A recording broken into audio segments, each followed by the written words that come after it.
Seja bem-vindo de volta à segunda parte deste Buzz Factor. Hoje falamos de ponto de venda. Nuno Faria, falámos há pouco do fator crise, que é um fator inevitável nos últimos tempos para tudo, não é? E com certeza que também foi inevitável para as agências e para... com certeza que não foi para a criatividade, mas foi seguramente para os budgets. Pergunto-lhe, isso mudou a forma como a vossa criatividade no ponto de venda funciona? O que é que estes budgets novos trouxeram para a criatividade neste setor? Inevitavelmente mudou a forma como nós desenvolvemos as nossas campanhas, porque sendo a área do ponto de venda, apesar de tudo, uma área muito técnica, que se traduz em materiais físicos, obviamente que a questão budget altera dramaticamente as propostas. Como dizia o João Catalão, isto também foi uma forma de seleção entre as agências que conseguem ganhar tantos prémios como, por exemplo, vocês ganharam, ou aquelas que precisam de grandes budgets para fazer um bom trabalho? Os momentos de crise são sempre momentos de seleção. Uma seleção natural, não é? Seleção natural. Portanto, quer nós queiramos, quer não, é a sobrevivência do mais apto. Quem se consegue adaptar melhor, obviamente que vai ter melhores resultados. Claro. Nós, com a nossa carteira de clientes e com a forma como nós gostamos de nos encarar como parceiros, eu acho que toda a gente diz isto, mas nós gostamos efetivamente de nos ver dessa forma, porque acho que quanto mais nós percebermos daquilo que são os planos estratégicos dos nossos clientes e quanto melhor nós conseguirmos interpretá-los, melhores serão os resultados que vamos obter com a criação das nossas campanhas e com a sua implementação e, portanto, maior fidelização também vamos ter da parte desses clientes. E eu acho que esta crise, se numa primeira fase levou um pouco à dispersão, porque surgiram muitas empresas unipessoais, entre aspas, e houve no início uma lógica de preço muito acentuada. Acho que agora amadurecemos a questão da crise e a maior parte dos clientes perceberam que as grandes agências conseguem ser competitivas a nível de valor e conseguem dar uma melhor resposta em termos daquilo que é o produto final, daquilo que se consegue fazer em ponto de venda, quer estrategicamente e, acima de tudo, estrategicamente, porque temos estruturas maiores de apoio estratégico, quer criativamente e em termos de produção. Portanto, acho que sim, acho que a crise foi dura, continua a ser, mas acho que se a encararmos como uma oportunidade de nos desenvolvermos, de conseguirmos fazer coisas mais inovadoras por menos dinheiro, acabamos por ter quem sair desta crise vai sair mais forte e vai de certeza fazer uma triagem daquelas que são as empresas, no caso agências, com capacidade para resistirem à tormenta e aquelas que andavam à boleia de um mercado favorável. Mas, por outro lado, esta crise trouxe mais mercado para quem trabalha marketing e publicidade no ponto de venda, em detrimento de outras áreas, ou não? Quando uma empresa tem que optar tem um budget, não é? E tem que optar por onde é que vai fazer publicidade. O ponto de venda é hoje uma escolha maior do que era antes da crise? Sem dúvida, porque, como já foi dito aqui nesta mesa, 2/3 da decisão é feita perante o produto no seu ponto de venda. Portanto, o conseguir diferenciar o meu produto do produto concorrente é um fator decisivo para conseguir resultados de vendas. Portanto, as marcas apostam hoje em dia muito mais, porque estão mais despertas e a necessidade de atingirem objetivos de vendas e não só de notoriedade obrigam-nas a trabalhar muito melhor o ponto de venda. Por outro lado, temos o reverso da medalha, que tem a ver com a questão do valor e dos budgets, como estávamos a referir. há uma grande vertente do nosso trabalho em ponto de venda que está assente em cima da promoção, assente em cima do desconto, e a nossa luta diária, se assim quisermos dizer, e os princípios pelos quais nós abordamos os briefings dos nossos clientes tem a ver com conseguir continuar a construir património de marca no ponto de venda, não deixando de responder a esta questão promocional e de preço, mas fazê-lo de uma forma que consigamos continuar a construir património para as nossas marcas e não estejamos única e exclusivamente a fazer uma comunicação de baixo valor, porque aí ninguém tira mais-valias da comunicação que está a fazer. Portanto, a médio e longo prazo, nós estamos a destruir o património das marcas que trabalhamos e não a construí-lo. E o nosso objetivo, todos os dias, é continuar a construir o nosso património. Pedro Guimarães, há aqui um outro património das marcas que eu gostava de falar, que é as marcas próprias. Nesta guerra de preços que se tem gerado com esta crise, as marcas próprias têm sido um soldado feroz, não é? Como é que se vê esta questão das marcas próprias? É uma guerra invencível a nível de preço e a nível, nomeadamente, daquilo que faz a Paxis. É uma guerra invencível para outras marcas ou não? Eu diria que não. Aliás, como se observa. Acho que é preciso ver aqui dois ou três talvez vetores. O primeiro é, quando estamos a falar do retalho alimentar, da grande distribuição, os hipermercados, como vulgarmente chamamos, é preciso perceber que há a comunicação da própria insígnia e há a comunicação das marcas. E o que temos vindo a assistir, talvez mais acentuadamente no último ano, em algumas insígnias, é que alguma da comunicação das marcas é feita pela própria insígnia, ou seja, daquilo que se considera a atividade promocional mais clara. Muitas vezes essa própria atividade é assinada, se quiser, pela própria insígnia. Portanto, é uma campanha daquela cadeia de supermercados ou hipermercados que está a proporcionar aqueles preços. Isso é um lado da comunicação dentro do ponto de venda. O outro é o que essas marcas fazem para além disto. Depois há outra questão interessante, e é um fenómeno que tem-se vindo a assistir na Península Ibérica, é evidente, já há algum tempo, que é, eu diria quase paradoxal, que é vermos marcas de fabricante a comunicar preço e marcas de distribuidor a comunicar qualidade, que é relativamente paradoxal. E isso, enfim, nota importante, este movimento é muito dele, digamos, promovido pelo próprio retalho, e em particular em Portugal o retalho moderno é muitíssimo eficiente. Estamos a falar de empresas muito competentes, empresas muito profissionais, muito eficientes, com ótimos resultados, e portanto eles fazem o seu trabalho muitíssimo bem feito, é só isso, não é? E o que nós assistimos é, num primeiro momento, há uma progressão muito grande das marcas próprias. Eu recordo daqui há uns anos atrás falarmos de 5, 7% de cota de mercado em média, e há relativamente pouco tempo estávamos na casa dos 40%. Isto também tem muito a ver com a categoria de produto. Quanto mais diferenciada é a categoria de produto, melhor a marca resiste, porque há outros valores que eu diria que serão, se quisermos, mais subjetivos ou mais objetivos, depende do ponto de vista, que levam a que as pessoas optem por uma marca em vez de uma funcionalidade, que é aquilo que muitas vezes as marcas próprias faziam. O que nós vimos nos últimos anos é que os distribuidores começaram a posicionar as suas marcas, inclusive têm marca própria, têm primeiro preço, enfim, os fenómenos interessantes, e portanto começam a acrescentar valor ao património das suas próprias marcas, valor ele muito baseado na relação de confiança e de qualidade que o consumidor tem com aquela insígnia, que depois, que é muito bem feito, transporta-se para aquele produto. E o que acaba por acontecer é que as marcas acabam, digamos, também nesse processo de dinamizar o próprio retalho. O retalho põe as próprias marcas a concorrer com as suas próprias marcas, digamos assim, fabricante contra as marcas da distribuição, e acaba por ser aqui um combate. Agora, uma coisa muito importante, que é o consumidor português quer marcas. Isso é evidente. E se assim não fosse, o próprio retalho não tinha feito evoluir as suas paramarcas, não é? Claro. E nós vemos isso. Em Portugal, infelizmente, não há todo o research que seria interessante ter, mas eu recordo um estudo feito, o país mais próximo foi a Espanha, em que perguntava-se qual é o formato de retalho favorito, e o consumidor, em média, digamos, a categoria mais escolhida foi o outlet. O que é um outlet? É um sítio onde eu compro marcas, mas estou disposto a fazer concessões, não é? Se eu for àquela marca de roupa que tem lá aquele logotipo, eu sei que se calhar aquele pullover tem umas riscas que na coleção normal não costuma ter, mas tem lá o logotipo que eu procuro. E isto significa o quê? É assim que nós interpretamos. O consumidor quer comprar marcas, mas está disposto, tem a vontade de fazer negócios, quer negociar.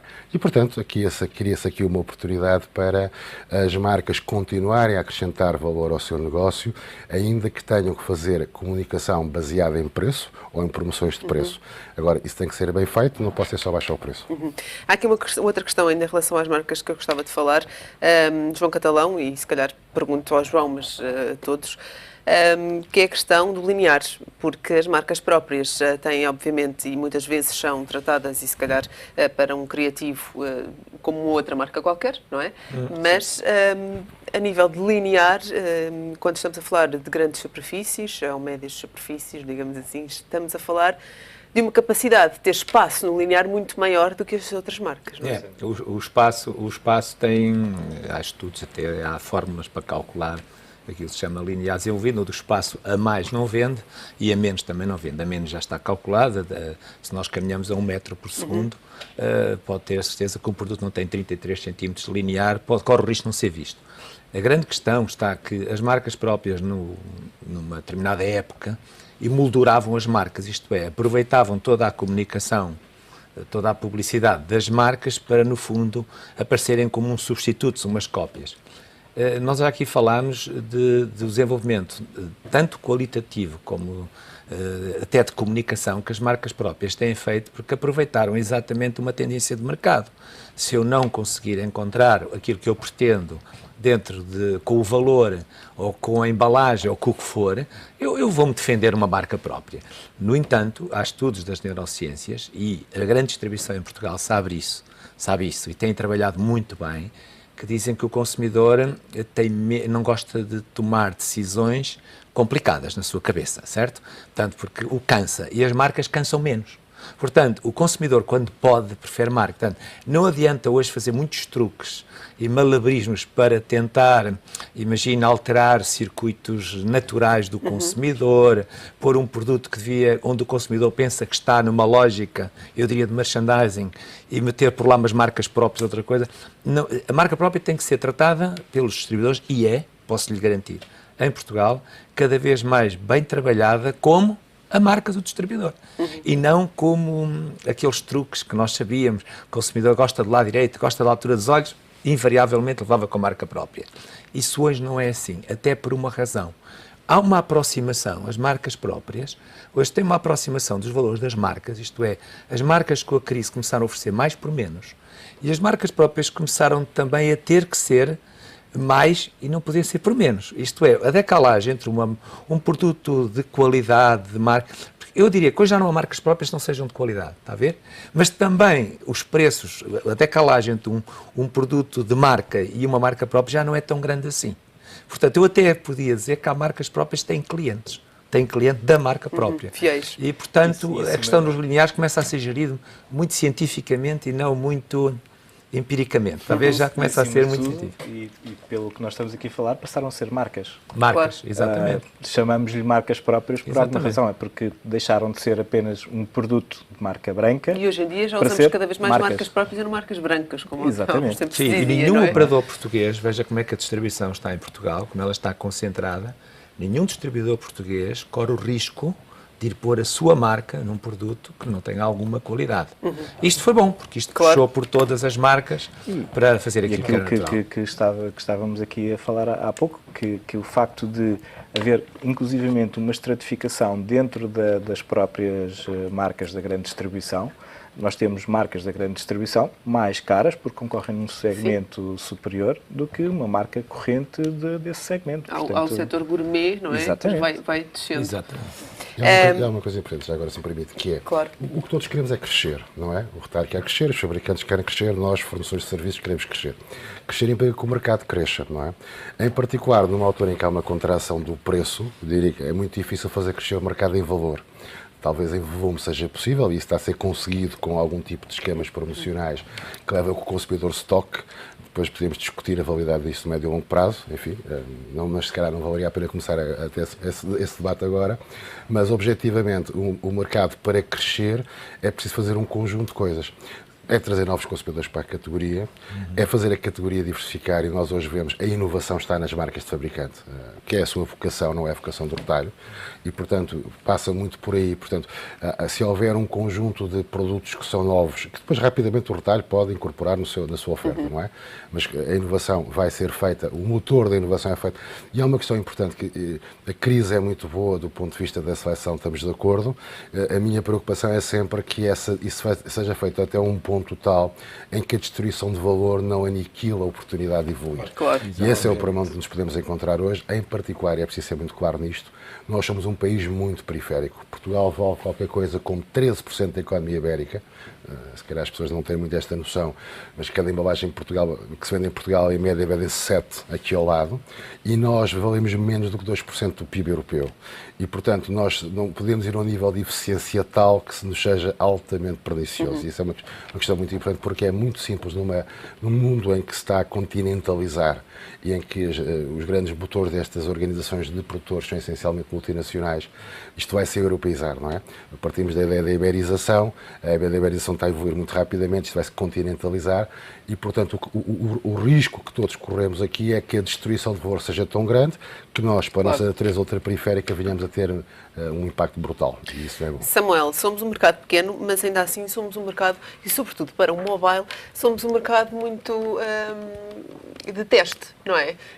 Há muitos testes que se fazem neste mercado. Sim. Quando é que podemos chegar a um supermercado e sermos guiados pelo nosso telemóvel para saber, por exemplo, onde estão as promoções? Ainda nos falta muito para chegar aí ou não? Não. Essa é uma pergunta difícil, não é? Porque falar sempre do mercado português e tentar ser um mercado difícil ao teste. O mercado português para nós é interessante, e voltando um bocadinho atrás, e quando nós nos lançámos no mercado português, havia cerca de 10% de penetração de smartphones, estamos a falar de quê? Nem chegam a 1 milhão de smartphones em Portugal, e neste momento já estamos a falar de 40%, e se calhar até no final do ano 50% de penetração de mercado de smartphones em Portugal. Por isso, já começamos a falar de uma massa crítica muito interessante. A pergunta que me faz responder muito diretamente, isso já é possível neste momento. Estava-me a lembrar um bocadinho daquilo que o João disse, falou em dois aspectos muito importantes, que era a questão do linear, e que os clientes também não querem pensar muito, ou não querem ter demasiada informação, e muitas vezes têm dificuldade em optar pela melhor opção. E o mobile aqui é excelente opção nesses dois sentidos. Porquê? Primeiro, já é possível eu entrar num determinado ponto de venda e ser encaminhado para o linear onde está um determinado produto, que é algo extremamente interessante. Mais interessante ainda é eu conseguir roubar clientes de um determinado produto para outro produto através do smartphone. Eu recordo de uma campanha muito recente que aconteceu nos Estados Unidos, em que era uma margarina, e que lançou um novo produto e não tinha um budget grande para comunicação. Então o que é que fez? Basicamente o que fez foi, nós sabemos que quando as pessoas estão a tomar um processo de decisão num determinado ponto de venda, muitas vezes fazem uma pesquisa no Google, que é a mais famosa, não é? Onde perguntam a melhor margarina para fazer um determinado bolo. O que é que aconteceu? Aquela margarina com um budget mais pequeno, o que fez foi, basicamente aparecia no início do search. O que é que aconteceu? Estava a roubar clientes que estavam à procura de um determinado produto ou informações de uma determinada margarina e acabaram por comprar outra margarina em detrimento deste novo produto. Pensando agora também na parte da informação, e daí que o smartphone é extremamente importante, eu não sou, por acaso sou apreciador de vinho, mas imagino que muitas pessoas não são apreciadoras de vinhos. Eu estou no linear dos vinhos e quero levar um bom vinho porque tenho um jantar lá em casa, não é? E o que acontece? Se eu fizer uma pesquisa de um bom vinho para acompanhar um determinado prato, uma determinada iguaria que vou fazer em casa, se eu não estiver preparado para mobile, provavelmente a marca que estiver melhor preparada para mobile vai ser a marca que vai ser comprada naquele linear. Porque eu se calhar pesquiso um determinado produto que não tem um website ou não tem uma aplicação, e se o outro produto tiver uma descrição e bons reviews, provavelmente eu vou comprar o vinho A em detrimento do vinho B. Isso é que é muito interessante na parte mobile, é que é algo que está connosco e que me pode ser muito fácil de acesso à informação. João, fazer marketing e publicidade no ponto de venda é hoje muito mais do que ter uma promotora a degustar produto, como há uns anos atrás se tinha, não é? Hoje já se fala muito, a palavra internacional que hoje mais se ouve quando se fala de retalho é omnicanal. Eu já estou para além disso. Eu acho que nós temos que, é um bocado back to basics, nós temos que ir ao fio narrativo. Ainda há pouco tempo acabou uma marca, Kodak, e eu senti pena. Eu já não comprava nada da Kodak há muito tempo. Se a Ferrari amanhã acabasse, eu não tenho nenhum Ferrari, eu tinha pena. Portanto, nós temos, o marketing, eu digo isto muito quando vou às universidades fechar os cursos de marketing, é uma gestão de emoções. Um anúncio de despedida, não é? É, o primeiro. Exato. E hoje, em cima de tudo, as marcas, para mim, as lojas já não vendem produtos, vendem marcas. Portanto, por isso é que também chamamos a marca própria. E hoje há aqui um conjunto de arte e ciências que é preciso trabalhar de uma forma muito integrada, que eu já vou para além como é que eu dizer, dentro de nossa casa, já tem que ser muito espírito de co-criação. Aqui o nosso amigo Samuel estava a falar, eu estava-me a lembrar, eu tenho uma aplicação no meu telemóvel e na mercearia onde eu me abasteço perto da minha casa, estava o vinho que eu queria, eu liguei o meu telemóvel com uma aplicação que tenho, chamei a senhora e disse, Dona Rosa, este vinho está aqui a dizer que o preço médio dele é 7, e está ali a 10, mas o pior de tudo é que está a dizer que ali no supermercado ao lado está em promoção por 5. Portanto, veja, primeiro que tudo eu tenho que ver esse vinho.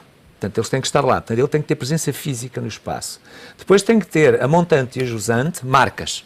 Portanto, é publicidade, certo? Tem que me tocar. E depois tem que ter coerência, tem que ter uma relação comigo. Portanto, porque o valor dele era 7 no mercado, claro, não pode estar a ser vendido por 10.